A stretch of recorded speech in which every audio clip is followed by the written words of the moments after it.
Hello and welcome to Cowes, where the weather still hasn't delivered on its promise of summer.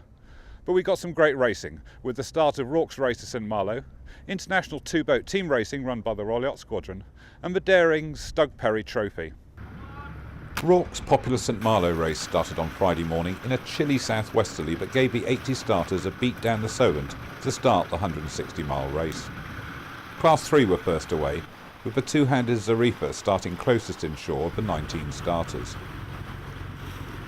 This class was won after a 26-hour race by the French entry, Saint Sebastian 3, by just under 11 minutes on corrected time from David Cooper's Dela 38 Long Pierre, with the X95 Fletcher Lind in third overall.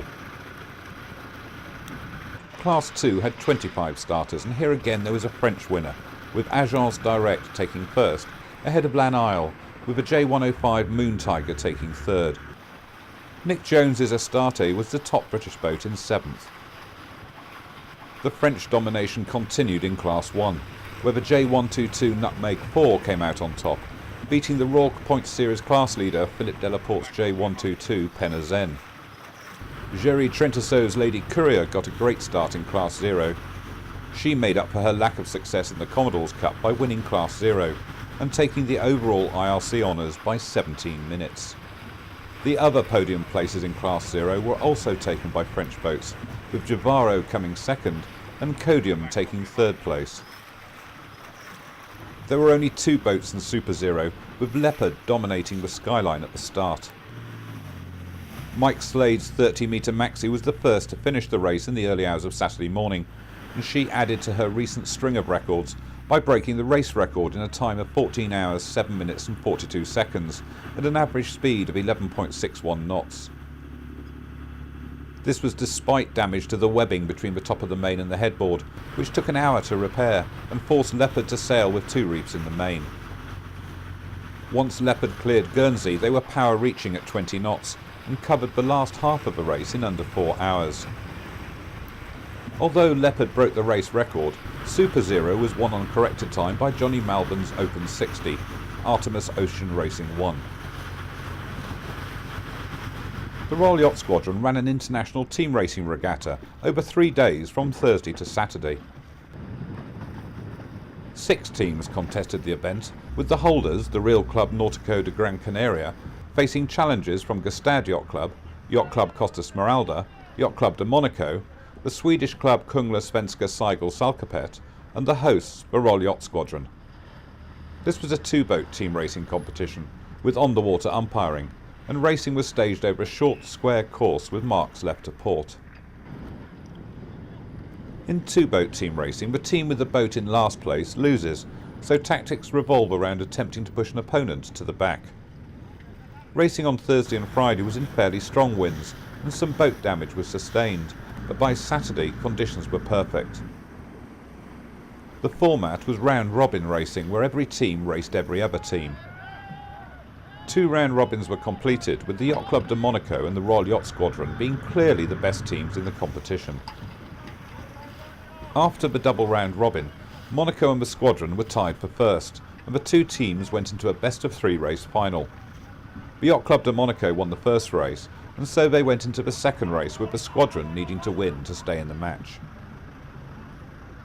The start line was quite tricky, with the tide making it difficult to cross on starboard, and the Squadron, led by team captain Bruce Huber, with Robin Bromley Martin steering the second boat, emerged from this start in first and last place, with quite a distance separating the boats. By the run though, Huber had sailed a Monaco boat back into last place, and the fleet had come back together. A Monaco boat then found itself to be the egg in a Squadron sandwich, and was quickly pushed back a place, leaving the 2 Squadron boats to cross the finish line with a 1-2 to even the score. So it all came down to a final race to decide the series. At the start, the Squadron's team got themselves into a real mess. They were too early, and interfering with each other, giving the Monaco team an easy ride, and the opportunity to grab a controlling position from the start. As the 2 Monaco boats covered Bruce Huber to the right, Robin Bromley Martin, handicapped by breaking his tiller extension on the start line, headed left, in the hope he could get back in the match. A couple of kayakers got a close-up view at the windward mark as Monaco headed to the spreader mark with a comfortable 1-2 position. But then, any hope of getting back into the match evaporated when Bruce Huber was given a penalty for hitting the mark, a decision he was clearly not in agreement with. Bringing up the rear, Robin Bromley Martin attempted to fix his tiller extension, but the race was clearly lost as the two Monaco boats headed along the bottom of the course with Bruce Huber too far back to threaten them. So, what should have been a humdinger of a final race instead saw the two Monaco boats take an easy 1-2 to win the series and capture the Edmiston Trophy in a convincing style. The Royal Corinthian Yacht Club ran the Stug Perry Trophy for the daring class this weekend, with 14 boats coming to the line on Saturday. Racing started in a 15 to 20 knot westerly under cloudy skies, but the breeze was to fluctuate in strength and direction all afternoon to keep the sailors on their toes. Richard Ottaway, sailing number 7, Decoy, was showing plenty of pace in the first race, opening up a clear lead and sailing on to take the win ahead of Defender, with Dynamite in third.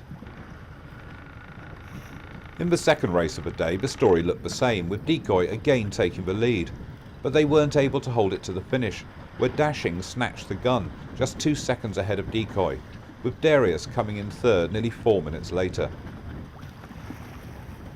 After a delay on Sunday morning to wait for wind, a reduced fleet of 9 boats came to the line in a southwesterly force 3 to 4. Defender made a great start at the pin end on the gun to lead the fleet out to the left, but within minutes it was Decoy showing superior speed which was working her way to the front.